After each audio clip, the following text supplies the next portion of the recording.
اچھا جب ہم سجدے میں بیٹھ رہے ہیں تو اس کا طریقہ کیا ہوگا؟ اس کا طریقہ الگ ہوگا، اور جب ہم تشہد میں بیٹھیں گے تو اس کا طریقہ الگ ہوگا۔ اب جیسے کہ ہم 2 رکعت پڑھ رہے ہیں، سمجھ لیجئے کہ آپ نے 2 رکعت فرض فجر کی پڑھ رہے ہیں آپ، تو اس میں آپ نے پہلی رکعت میں جب آپ بیٹھے تھے سجدے کی حالت میں، تو آپ کے پیروں کی پوزیشن ایسی تھی، کیسی؟ جیسے تصویر میں دکھائی جا رہی ہے۔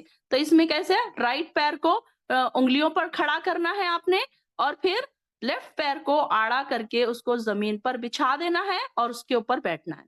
پھر سجدہ کر کے اٹھنے سے پہلے، اب یہاں پر دیکھیے بتایا جا رہا ہے ایک لیفٹ پیر ہے، آڑا کر کے آپ کی کمر اس کے اوپر ٹکنی چاہیے، اور رائٹ پیر کیسا ہے آپ کا؟ کھڑا ہے۔ دیکھیے آپ اس کی پوزیشن کو غور کیجئے، اور آپ آبزرو کیجئے کہ کیا میں اس طریقے سے بیٹھتی تھی اب تک یا نہیں بیٹھتی تھی؟ ہو سکتا ہے کہ بہت ساری بہنوں کو یہ پتا ہو، بہت ساری بہنیں آج کل ویسے ہی بہت ساری چیزیں آج کل سوشل میڈیا کی وجہ سے بھی کامن ہو رہی ہیں، بہت ساری بہنوں کو اویئرنیس بھی ہو گیا ہے کافی دین سیکھنے کا، تو کئی بہنیں ہماری کئی کلاسز بھی جوائن کر چکی ہیں، تو بہت ساری آسانیاں بھی ہو گئی ہیں۔ تو ہو سکتا ہے کہ 80-90% بہنوں کو پتا بھی ہو سکتا ہے کہ 10% ایسے ہوں جن کو پتا نہ ہو۔ میری امید ہے اس کلاس سے کہ ہم اتنے سالوں سے ہم کلاس میں جڑے ہیں، تو انشاءاللہ ہماری بہنیں دوسری بھی ریسرچ کرتی رہتی ہوں گی کہ ہمیں نماز کیسی پڑھنی ہے، ہمیں رکوع کیسے کرنا ہے، ہمیں سجدہ کیسے کرنا ہے۔ تو آپ جب سجدے میں بیٹھے تو آپ کی پوزیشن یہ ہوگی، لیکن آپ جب 2 رکعت کے بعد آپ نے سجدہ کر لیا، اب سجدہ کر کے آپ اٹھے تو آپ نے التحیات پڑھا، اب تشہد میں بیٹھے ہیں آپ، تو تشہد میں بیٹھنے کے لیے اب پوزیشن آپ کی ڈیفرنٹ ہوگی۔ اب تشہد میں بیٹھنے کے لیے کیسی پوزیشن ہوگی کہ رائٹ پیر کے نیچے سے لیفٹ پیر کو نکالنا ہے اور کولہے پر بیٹھنا ہے۔ اب یہاں پر دیکھیے کہ کیسے اس کو بیٹھنا ہے تشہد میں۔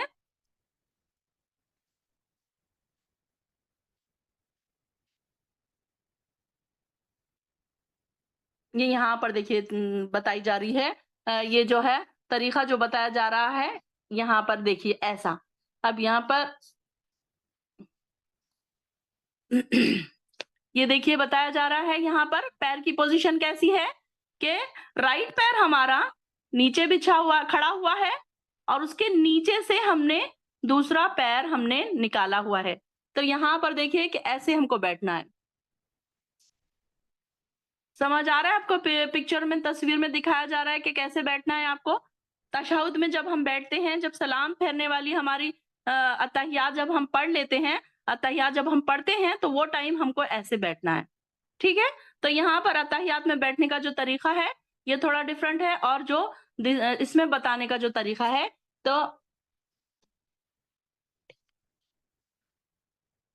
تو یہاں پر اب یہ ہمیں پتا چل گیا کہ دونوں طرف سے الگ الگ ہم کو بتانا ہے، بیٹھنے کا طریقہ الگ ہے۔ اب ہم نماز کے لیے سجدے میں جب ہم بیٹھے ہیں تو وہ طریقہ ہمارا الگ ہے، اور جب ہم تحیات کے لیے بیٹھے ہیں تو وہ طریقہ ہمارا تھوڑا پیروں کی پوزیشن ہماری تھوڑی ڈیفرنٹ ہے۔ امید کرتی ہوں کہ آپ کو تصویر سے سمجھ آ گیا ہوگا۔ تو یہاں پر دیکھیے اب اتحیات پڑھ کے ہم نے کیا کیا؟ اتحیات ہم نے پڑھا، اتحیات تو میں سمجھتی ہوں ساروں کو آتا ہی ہوگا۔ التحیات للہ والصلوات والطیبات السلام علیکہ ایہا النبی ورحمۃ اللہ وبرکاتہ۔ اب یہاں پر التحیات ہم نے پڑھنی ہے۔ التحیات کے میننگ دیکھیے کہ کتنے پیارے ہیں۔ سب زبانی عبادتیں اور مالی اور بدنی عبادتیں اللہ ہی کے لیے ہیں۔ اے میرے نبی آپ پر سلام ہو، السلام علینا، کہ اے نبی آپ پر سلام ہو اور اللہ کی رحمت ہو، السلام علیکہ یا ایہا النبی ورحمۃ اللہ وبرکاتہ، اور برکتیں ہوں، اس کی برکتیں نازل ہوں اور ہمارے اوپر بھی۔ اور السلام علینا کا کیا مطلب ہے؟ ہمارے اوپر بھی، یعنی کہ جو دعائیں ہم نبی صلی اللہ علیہ وسلم پر بھیج رہے ہیں وہ ہمارے اوپر بھی ہو، یعنی کہ رحمتیں بھی ہو، برکتیں بھی ہو، سلامتی بھی ہو، یہ سب چیزیں ہمارے اوپر بھی نازل ہو، اور ہمارے اوپر اور اللہ کے نیک بندوں پر سلامتی ہو۔ میں گواہی دیتا ہوں اشہد ان لا الہ الا اللہ اشہد ان محمد عبدہ ورسولہ، کہ میں گواہی دیتا ہوں کہ بے شک محمد صلی اللہ علیہ وسلم اس کے بندے اور اس کے رسول ہیں۔ یہ دیکھیں کہ گواہی دیتے وقت بھی آپ نے بڑے الرٹ ہو کے گواہی دینا ہے، کہ آپ اس میں دیکھیں شرک کا انکار کر رہے ہیں اور اللہ تعالیٰ کی وحدانیت کا اقرار کر رہے ہیں آپ۔ اشہد اللہ الہ اشہد ان محمد عبدہ ورسولہ، کہ اللہ میں گواہی دیتا ہوں کہ اللہ ایک ہے اور محمد صلی اللہ علیہ وسلم اس کے رسول ہیں۔ تو اس طریقے سے اتحیات ہم پڑھ رہے ہیں، اور اتحیات پڑھتے پڑھتے ہم کو کیا کرنا ہے کہ جو ہماری جو انگلی ہے، اب ہماری جو آنکھوں کی سمت ہے سجدے کی جگہ پر نہیں ہوگی، بلکہ ہماری کہاں پر ہوگی؟ انگلی جہاں پر ہم دیکھ رہے ہیں، انگلی جہاں پر ہم ہماری جو کی انگلی جو ہے، ہماری شہادت کی جو انگلی ہے، تو وہ ہماری شہادت کی انگلی پر ہوگی اب ہماری نگاہ۔ تو اب یہاں پر دیکھیے کہ یہ بتایا جا رہا ہے کہ نگاہ کیسی ہونی چاہیے کہ یہاں ہماری انگلی کے پاس ہونی۔ اب تک ہماری نگاہ کہاں تھی؟ سجدے کی جگہ پر تھی، لیکن اب ہماری کہاں پر ہوگی؟ انگلی کی جگہ پر۔ اور انگلی بھی دیکھیے کہ اب انگلی کو کیا کرنا ہے؟ شہادت کی انگلی کو اٹھا کے رکھنا ہے پورا ٹائم۔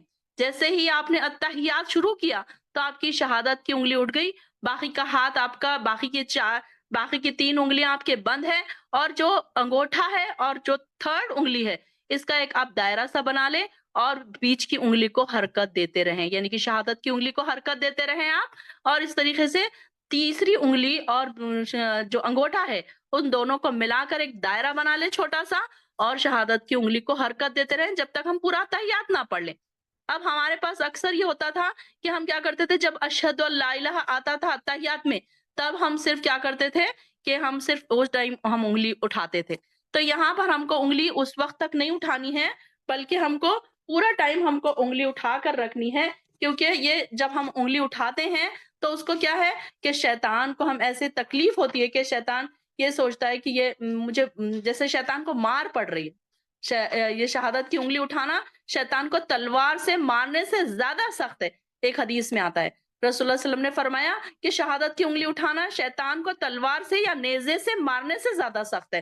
تو ہم اس کو اگر ہلاتے رہیں تو یہ کیا ہے، پورا ہمارا اتحیات ہو گیا۔ اس کے بعد ہماری جو اتحیات کے بعد کی ہم دعائیں اگر پڑھ رہے ہیں تو وہ ساری دعائیں پڑھنے تک ہماری نظر انگلی پر رہے گی، اور انگلی ہماری حرکت دیتے رہیں گے ہم۔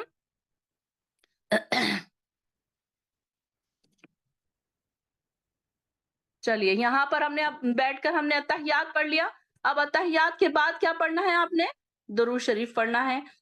درود شریف کے بعد اللہم صلی علی محمد وعلی آل محمد کما صلیت علی ابراہیم وعلی آل ابراہیم انک حمید مجید۔ اب یہاں پر ہم نے درود شریف پڑھ لیا۔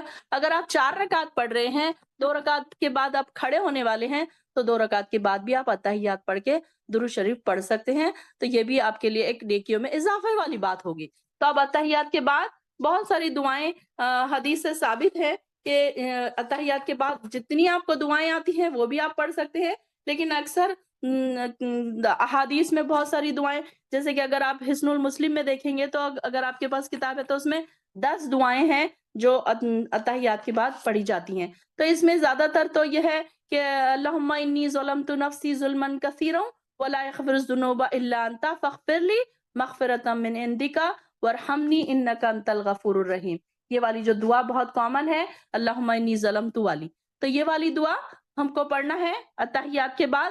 پھر اس کے بعد اور کون کون سی دعائیں ہیں اتحیات کے بعد پڑھنے والی؟ اللہم انی اعوذ بک من عذاب جہنم ومن عذاب القبر ومن فتنة المحیا والممات ومن شر فتنة المسیح الدجال۔ یہ بھی دعا ہم پڑھ سکتے ہیں کہ اللہ میں تیری پناہ چاہتی ہوں عذاب جہنم سے، عذاب قبر سے، اور زندگی اور موت کی آزمائش سے، اور مسیح دجال کے فتنے سے۔ یہ بھی دعا ہم کو یاد ہونی چاہیے۔ یہ دعائیں آپ یاد کر لیں، ایٹ لیسٹ کم سے کم 10 دعائیں نہیں تو کم سے کم 2-3 دعائیں، 5 دعائیں جو حدیث سے ثابت ہے، آپ وہ والی دعائیں یاد کر لیں۔ ایک تو اللہم انی ظلمت ہو گیا، پھر دوسری یہ دعا ہے اللہم انی اعوذ بک من البخل واعوذ بک من الجبن واعوذ بک من ان ارد الی ارذل الامور۔ یہ بھی دیکھیے کہ کیا ہے، یہ دعا کے بھی میننگ بہت ہی اچھے ہیں۔ اللہم انی اعوذ بک من البخل، کہ اللہ میں تجھ سے بخل سے پناہ مانگتی ہوں، یعنی کہ کنجوسی اور اس طریقے سے ہر چیز میں۔ اور اللہم انی اعوذ بک من الجبن واعوذ بک من ان ارد الی ارذل الامور، کہ اللہ میں تیرے سے ایسی چیز سے پناہ مانگتی ہوں کہ جو ارذل الامور سے کیا مطلب ہے کہ رذیل عمر کی طرف لوٹایا جانا۔ اور بزدلی سے، یہ بخل کا کیا میننگ ہے؟ بزدلی بھی ہے، کنجوسی بھی ہے، اور اس بات سے تیری پناہ چاہتی ہوں کہ عمر کے ناکارہ ترین حصے کی طرف لوٹائی جاؤں، یعنی کہ بخل سے اور بزدلی سے تیری پناہ چاہتی ہوں۔ جبن کس کو کہتے ہیں؟ بزدلی کو۔ اور بخل کس کو کہتے ہیں؟ کنجوسی، بخیلی اس کو کہتے ہیں۔ اور من ان اردہ الی ارذل العمر، ارذل العمر کس کو کہتے ہیں؟ رذیل عمر، یعنی کہ ایسا عمر کا ایسا ناکارہ ترین حصہ کہ جس میں انسان لاچار ہو جائے، مجبور ہو جائے کہ کوئی اسے کھانا کھلائے تو وہ کھائے، کوئی اسے ٹوائلٹ کرائے تو وہ کرے، بالکل بستر پہ پڑ گیا انسان، نہ اس کو چل سکتا ہے، نہ پھر سکتا ہے، نہ اٹھ سکتا ہے، نہ کھا سکتا ہے، نہ ٹوائلٹ جا سکتا ہے، تو اس کو رذیل عمر کہا جاتا ہے۔ یعنی کہ ایسی عمر سے ہم کو پناہ مانگنے چاہیے کہ ہم کسی کے مجبور ہو جائے۔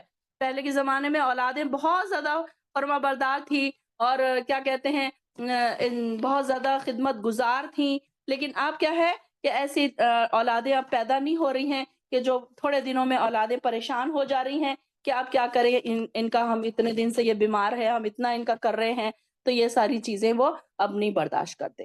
تو یہاں پر اللہ سے دعا ہمیشہ کرنا چاہیے من ان ارد الی ارذل العمر، کہ اللہ مجھے ایسی رذیل عمر کی طرف نہ لوٹا کہ میں کسی کی مجبور ہو جاؤں۔ اللہ مجھے چلتا پھرتا رکھ، آخری مرتے وقت تک مجھے چلتا پھرتا رکھ۔ اور وَأَعُوذُ بِكَ مِن فِتْنَةِ الدُّنْيَا، اور دنیا اور آخرت کے فتنے سے بچا۔ دنیا کے فتنے، کیسے فتنے ہمارے آس پاس دیکھ رہے ہیں ہم کہ فتنوں سے بھرا ہوا ہے آج کل ماحول ہمارا، تو دنیا کے فتنوں سے بچا۔ ہمیں تو نہیں پتا کہ کہاں سے کون سا فتنہ آ کر ہمیں چھو رہا ہے، تو اللہ تعالیٰ سے فتنوں سے بچنے کی بھی دعا مانگنی چاہیے۔ وَأَعُوذُ بِكَ مِن فِتْنَةِ الدُّنْيَا وَعَذَابِ الْقَبْرِ، عذاب قبر سے بھی پناہ مانگنی چاہیے۔ تو یہ یہاں پر کچھ دعائیں جو بہت کامن ہیں، تو یہ ہمیں ایٹ لیسٹ آنی چاہیے۔ تو یہ آپ یاد کر لیں، کوشش کریں کہ آپ اس کو یاد کریں، اور تھوڑی تھوڑی ہمارے پاس ابھی ٹائم ہے رمضان کے آنے تک، تو انشاءاللہ رمضان آنے تک ہم اس کو یاد کر لیں گے۔ تو اس کے لیے ہمیں کوشش بھی کرنی پڑے گی اور پھر یاد بھی کرنا پڑے گا، تھوڑی محنتیں بھی کرنی پڑے گی۔ اب آپ ظاہر ہے آپ کو اندر شوق اگر پیدا ہو رہا ہے اللہ کو راضی کرنے کا، تو پھر انشاءاللہ آپ یاد بھی کریں گے۔ تو یہ 2-3 دعائیں میں صرف آپ کو بتا رہی ہوں۔ ہاں، یہ بھی آپ دعا کر سکتے ہیں، اللہم انی اسألک الجنۃ واعوذ بک من النار، کہ اللہ بے شک میں تجھ سے جنت کا سوال کرتی ہوں اور جہنم کی آگ سے تیری پناہ چاہتی ہوں۔ اگر کوئی بھی انسان 3 بار یہ دعا پڑھ لے تو اللہ تعالیٰ کہتے ہیں کہ جنت اس پر واجب ہو جاتی ہے اور دوزخ اس پر حرام ہو جاتی ہے۔ تو یہ دعا بھی ہم کو ہر وقت اتحیات کے بعد کرنی چاہیے۔ اور اس کے بعد اگر آپ چاہیں تو آپ جو آپ کو دعائیں آ رہی ہیں، جیسے کہ رب اجعلنی مقیم الصلاۃ ومن ذریتی، ہماری ایک بہن نے کہا تھا کہ میں سجدے میں مانگنا چاہتی ہوں، تو آپ سجدے میں بے شک مانگ لیں، لیکن اتحیات کے بعد بھی اس کو ایک عادت بنا لیں، ٹپ آف دی ٹنگ رکھیں اس کو بنانے کی، کہ ہم اب یہ آیت، ہمارے پاس کچھ ایسی دعائیں ہونی چاہیے ہم کو کہ جو ہم اتحیات کے بعد عربی میں پڑھیں۔ تو اب یہ نہ ہو کہ یہ نہ سوچے کہ مجھے تو نہیں آتی، اب نہیں آتی بول کے بیٹھ نہیں جانا ہے ہم نے، بلکہ ہم نے کوشش یہ کرنا ہے کہ ہم یاد کر لیں گے، چھوٹی چھوٹی دعائیں ہم یاد کر لیں گے۔ رمضان آنے کے لیے ابھی کافی ٹائم ہے، 2 مہینے سے زیادہ ٹائم ہے ابھی، تو انشاءاللہ کوشش کریں کہ رمضان آنے تک یہ چھوٹی چھوٹی دعائیں ہم یاد کر لیں۔ پھر آپ اور ایک طریقہ یہ ہے، اگر آپ اپنے بچوں کو یاد کرائیں گے بیٹھ کر تو آپ کو بھی ساتھ ساتھ یاد ہوگا، بچوں کو بھی ساتھ ساتھ یاد ہوگا۔ چھوٹے بچے ہیں تو بڑے شوق سے یاد بھی کر لیں گے۔ جب بچے دعائیں یاد کر لیں یا کوئی چیز آپ کے ساتھ نماز پڑھیں تو آپ کیا کریں، ان کو تحفے تحائف بھی دے دیا کریں، گفٹ بھی دے دیا کریں، سرپرائز گفٹ دے دیا کریں۔ تو اس طریقے سے ہمیں بھی دعائیں ساتھ ساتھ یاد ہو جائیں گی اور بچوں کو بھی پھر یاد ہو جائے گی۔ پھر اسی طریقے سے تشہد کے بعد اب یہاں پر دیکھیے کہ اتحیات کے بعد سلام ہم نے پھیرنا ہے۔ السلام علیکم ورحمۃ اللہ، سلام تشہد اور درود اور دعاؤں سے فارغ ہو کر سلام پھیر دیا جائے۔ پہلے دائیں طرف یعنی کہ پہلے رائٹ سائڈ میں، یہ تو ساروں کو پتا ہے کہ پھر لیفٹ سائڈ میں سلام پھیرنا ہے۔ پھر السلام علیکم ورحمۃ اللہ، پھر سلام پھیرنے کے بعد کیا ہے، اللہ اکبر کہنا ہے، اللہ اکبر، اللہ سب سے بڑا ہے۔ پھر استغفر اللہ 3 بار، پھر اللہم انت السلام ومنک السلام تبارکت یا ذا الجلال والاکرام، کہ میں اللہ سے معافی مانگتی ہوں، میں اللہ سے معافی مانگتی ہوں۔ استغفر اللہ کا کیا مطلب ہے؟ میں اللہ سے معافی مانگتی ہوں، اور اے اللہ، اللہم انت السلام، اے اللہ تو ہی سلامتی والا ہے، اور من کا سلام، تیرے ہی لیے سلامتی ہے، اور تبارکتا یا ذا الجلال والاکرام، اور تو بہت بابرکت ہے، بڑی شان اور عزت والا ہے۔ یعنی کہ یہ دعا بھی ہم پڑھ سکتے ہیں سلام پھیرنے کے بعد، کہ یہاں پر مطلب یہ کہ حدیث سے ثابت ہے سلام پھیرنے کے بعد کی۔ پھر آپ اس کے بعد اللہم اعینی علی ذکرک و شکرک و حسن عبادتک، یہ بھی پڑھ سکتے ہیں. یہ اگر نہ بھی پڑھیں تو آپ یہ کم سے کم یہ دعا ضرور پڑھ لیں, اللہم انت السلام ومنک السلام تبارکت یا ذا الجلال والاکرام. اور اتحیات سے پہلے جتنی آپ دعائیں کریں گے وہ دعاؤں کی قبولیت کا وقت ہے. دعاؤں کی نماز میں قبولیت کے کون کون سے وقت ہیں؟ ایک سجدے میں دعاؤں کی قبولیت کا وقت ہے, اور دوسرے اتحیات سے پہلے, یعنی کہ اتحیات کے بعد سلام پھیرنے سے پہلے ساری دعاؤں کے قبولیت کا وقت ہے. تو یہاں پر یاد رکھیے کہ جتنی آپ دعائیں مانگنا چاہتے ہیں آپ یاد کر لیں, چھوٹی چھوٹی دعائیں یاد کر لیں, جیسے کہ ربنا ہب لنا ذریاتنا ازواجنا قرۃ اعیننا واجعلنا للمتقین اماما. یہ دعا تو آپ کے ٹپ آف دی ٹنگ ہونی چاہیے, کیونکہ اس میں اپنی اولاد کے لیے بھی دعا ہے, اور اس پہ قائم ہونے کی بھی دعا ہے, اقامت دین پر. اور پھر اس کے بجائے اللہم اعینی علی ذکرک و شکرک و حسن عبادتک, یہ دعا ہے. چھوٹی چھوٹی دعائیں ہیں, اللہم انی اسألک الجنۃ واعوذ بک من النار, اللہم ادخلنی الجنۃ بغیر حساب, اللہم اعینی علی غمرات الموت و سکرات الموت. یہ چھوٹی چھوٹی جو دعائیں ہیں, ہو سکتا ہے کہ آپ کے پاس کتاب ہوگی, امید کرتی ہوں کہ آپ کے پاس سب کے پاس حصن المسلم ہوگی. اگر نہیں ہے تو یہ آن لائن کہیں بھی ملتی ہے, سعودی عربیہ میں ہی نہیں بلکہ انڈیا میں بھی ملتی ہے. تو یہ کتاب خرید لیں اور جتنی دعائیں ہو سکتے ہیں آپ یاد کر لیں, اور سلام پھیرنے سے پہلے آپ وہ دعا کر لیں. اگر آپ اتحیات پڑھ کے کھڑے ہو رہے ہیں تو آپ, اگر 4 رکعت والی آپ کی نماز ہے تو آپ نے کیا کرنا ہے, پھر کھڑے ہو کر پھر سے رفع الیدین کرنا ہے, پھر تیسری اور چوتھی رکعت پڑھنی ہے. اچھا, جب آپ تیسری اور چوتھی رکعت پڑھیں گے تو اس میں صرف آپ نے سورہ فاتحہ پڑھنی ہے, دوسرا اور کوئی سورہ آپ کو نہیں پڑھنا ہے. صرف پہلی 2 رکعتوں میں سورہ پڑھنا ہے, بلکہ دوسری 2 رکعتوں میں آپ کو دوسرا کوئی سورہ نہیں پڑھنا ہے, قرآن کی کوئی تلاوت نہیں کرنی ہے. پھر اسی طریقے سے کوئی لوگ یہ سوچتے ہیں کہ اگر ہم نماز میں کوئی سورے پڑھ رہے ہیں تو وہ اس کی لنک برابر ہونی چاہیے, یعنی کہ آپ سورہ فیل پڑھ رہے ہیں تو اس کے بعد سورہ الاف پڑھنا ہے یا پھر ارایت الذی پڑھنا ہے. نہیں, بلکہ آپ اگر ایسا کر سکتے ہیں, آپ کو یاد ہے سیکوینس, تو آپ سیکوینس میں پڑھ لیں. آپ اگر سیکوینس نہیں یاد ہے تو آپ کہیں سے بھی پڑھ سکتے ہیں, کہیں سے بیچ میں سے آپ کو اگر کوئی بڑے بڑے سورے یاد ہے تو آپ وہ بیچ میں سے جہاں سے آپ کو یاد آ رہا ہے وہ پڑھ سکتے ہیں. پھر اس لیے ضروری نہیں ہے کہ آپ نے 5 آیت پڑھنی ہے, 4 آیت پڑھنی ہے, آپ چھوٹی سے چھوٹی سورت بھی پڑھ سکتے ہیں. تو جیسے ہماری سہولت ہوگی. اب کبھی کبھی یہ ہوتا ہے, اب سلام پھیر دیا آپ نے, نماز ہو گئی آپ کی ختم. اب یہاں پر آپ کو کچھ اور پوائنٹس میں بتاؤں گی کہ جیسے کہ اکثر یہ ہوتا ہے کہ اب ہم تہجد میں اٹھے ہیں, اب ہم فجر سے پہلے ہمارا روٹین ہے کہ ہم تہجد پڑھ رہے ہیں, تب تہجد میں اٹھنے کے بعد کبھی کبھی یہ ہوتا ہے کہ بالکل اب فجر کی نماز کا وقت بالکل, اب ایسے آپ نے موبائل میں دیکھا, اپنے سلاتک ایپ ہوتا ہے ایک, آپ وہ ڈاؤن لوڈ کر کے رکھ لیں, اس میں آپ کو پتا چل جاتا ہے کہ نماز کا فجر کا وقت کتنی دیر بچی ہے, 1 منٹ بچا ہے, 2 منٹ بچے ہیں, 5 منٹ بچے ہیں. تو اس میں کیا ہے کہ آپ کو یہ پتا چل جائے گا کہ کتنے منٹ بچے. اب کبھی کبھی ایسی پوزیشن آ گئی کہ آپ کو تہجد کے لیے آپ اٹھنے میں لیٹ ہو گئے, اور اب فجر کی نماز کا وقت ہو رہا ہے کہ جیسے کہ اب آپ کے پاس 1 منٹ بچا ہے, تو آپ نے کیا کرنا ہے, صرف آپ کیا کرنا, 1 منٹ میں آپ نے صرف کیا اپنی وتر کمپلیٹ کر لینی ہے, باقی کی جو تہجد ہے آپ کی وہ چھوڑ دینا ہے. اور آپ اس میں پھر کیا کر سکتے ہیں, آپ اس میں جلدی جلدی بھی پڑھ سکتے ہیں, سورہ فاتحہ پڑھ کے بھی آپ جھک جا سکتے ہیں, رکوع میں بھی آپ 3 بار جلدی جلدی بھی پڑھ کے, اور کھڑے ہونے کے بعد جو رکوع کے سے اٹھنے کی جو دعا ہے وہ بھی اس کو شارٹ کر سکتے ہیں, اور سجدے کی جو دعا ہے اس کو بھی آپ اسکپ کر سکتے ہیں, تاکہ آپ کا اذان سے پہلے آپ کی تہجد کمپلیٹ ہو جائے. اگر آپ کے پاس 1 منٹ ہے یا 2 منٹ ہے تو آپ جلدی جلدی نماز پڑھ کے کم سے کم اس میں آپ اپنی تہجد, آپ کی جو وتر ہے آپ وہ پڑھ سکتے ہیں.